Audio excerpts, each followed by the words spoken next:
मुबारक मुबारक मुबारक ਤੁਹਾਨੂੰ ਪਤਾ ਮੈਂ ਕਦੋਂ ਮੁਬਾਰਕ ਦੇਣ ਵਾਸਤੇ ਆਵਾਂ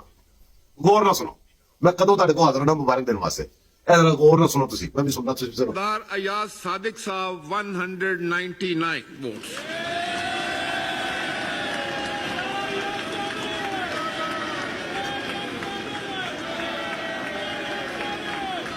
प्लीज गैलरी से कोई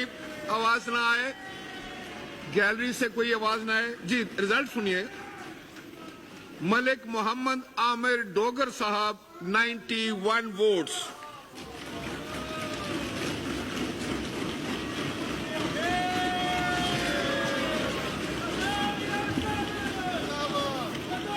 जी तशरीफ रखिए जनाब वाला।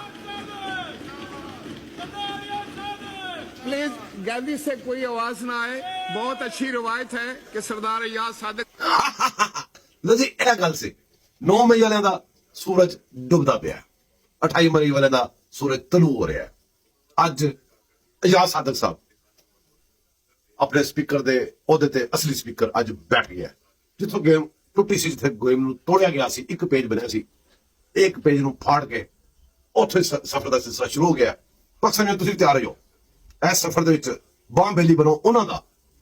ਜਿਹੜੇ ਇਸ ਸਫ਼ਰ ਨੂੰ ਪਾਕਿਸਤਾਨ ਦੀ ਖੁਸ਼ਹਾਲੀ ਵਾਲੇ ਪਾਸੇ ਪਾਕਿਸਤਾਨ ਦੀ ਤਰੱਕੀ ਵਾਲੇ ਪਾਸੇ ਪਾਕਿਸਤਾਨ ਦੇ ਅੱਛੇ ਟਾਈਮ ਵਾਲੇ ਪਾਸੇ ਲੈ ਕੇ ਜਾ ਰਹੇ ਤੁਹਾਡੀ ਨਸਲਾਂ ਦੇ ਆਉਣ ਵਾਲੀ ਨਸਲਾਂ ਵਾਸਤੇ ਅੱਛੇ ਕੰਮ ਕਰ ਰਹੇ ਨੇ ਉਹਨਾਂ ਨਾਲ ਟੁਰੋ ਉਹਨਾਂ ਨਾਲ ਨਾ ਟੁਰੋ ਜਿਹੜੇ ਕੱਟੇ ਬੱਚੇ ਮੁਰਗੀਆਂ ਦਿੰਦੇ ਸੀ ਆਂਡੇ ਦਿੰਦੇ ਸੀ ਜਿਨ੍ਹਾਂ ਨੇ ਤੁਹਾਡੀ ਮਿਹਨਤ ਤਬਾਹ ਕਰਤੀ ਜਿਨ੍ਹਾਂ ਨੇ ਪੂਰੇ ਮਸਾਇਆ ਮੁਬਾਰਕ ਦੇ ਤੁਹਾਨੂੰ ਕੱਲਿਆ ਕਰਤਾ ਜਿਨ੍ਹਾਂ ਨੇ IMF ਦੇ ਨਾ ਜਾਂਦਾ ਬਾਅਦ ਕਸਮਾਂ ਖਾ ਕੇ ਬਾਅਦ IMF ਤੇ ਗਏ ਉਹਨਾਂ ਨੇ ਮਾਦਾ ਤੋੜ ਕੇ ਪਾਕਿਸਤਾਨ ਦਾ ਬੇੜਾ ਗਰਕ ਕਰਤਾ ਪਾਕਿਸਤਾਨ ਨੂੰ ਅੱਜ ਤੱਕ ਜਿਹੜੀਆਂ ਮੁਸ਼ਕਲਾਂ ਦੀ ਕ੍ਰੈਡਿਟ ਮੰਗਾਈ ਅੱਜ ਤੱਕ ਤੁਹਾਡੇ ਸਾਹਮਣੇ ਆ ਉਹਨਾਂ ਦੀ ਵਜ੍ਹਾ ਤੋਂ ਹੋਈ ਹੈ ਉਹਨਾਂ ਕੋਲੋਂ ਬਚੋ ਤੇ ਪਾਕਿਸਤਾਨੀਆਂ ਨਾਲ ਪਿਆਰ ਕਰੋ ਜੇ ਪਾਕਿਸਤਾਨ ਨਾਲ ਪਿਆਰ ਕਰਦੇ ਉਹਨਾਂ ਨੂੰ ਤੁਸੀਂ ਪਿਆਰ ਕਰੋ ਜ਼ਿੰਦਾਬਾਦ ਪਾਕਿਸਤਾਨ ਪਾਕਿਸਤਾਨ ਜ਼ਿੰਦਾਬਾਦ